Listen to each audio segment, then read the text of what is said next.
น้ำตกน้ำพุร้อนกาญจนบุรีนะคะ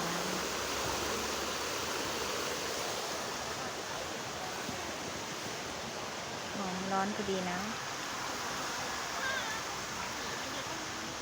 บ่อนี้ร้อนมากค่ะอันนี้เย็นมากสวัสดีจ้าสวัสดีค่ะ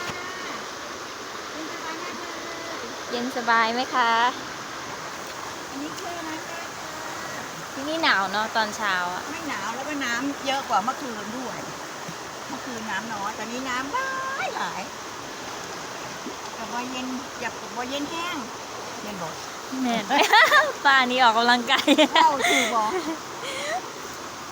แพลว เอาไหมเอาไหม ไม่ไหวกล้องจะพัง อันนี้อะไรมัคคุเทศไอ้ทุเรศทำไมเป็นมัคคุเทศทุเรศ เชิญชวนนะคะมาเที่ยวกาญจนบุรีบ่อน้ำพุร้อนนะคะ น้ำพุร้อนนะคะจุกใจจุกกายจุกใจเจ้าไอ้พวกต้องเอามานุ่งบ้านนี่แล้วก็ เป็นควันนั่นคืออายความร้อนเนาะ สีทองแล้วก็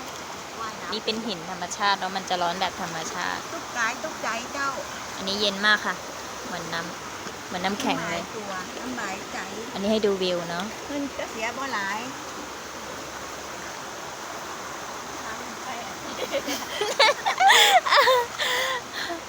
คนเริ่มขึ้นแล้วเพราะว่าพวกเขาลงมานานแล้ว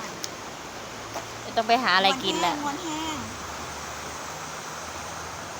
บายบาย น้ำมันน้ำเยอะกว่าเนี่ยน้ำมันมาแล้ว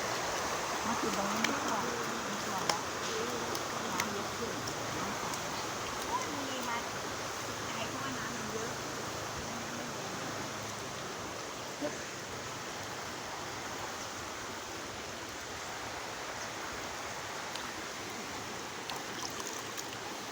อันนี้ร้อนมากนะ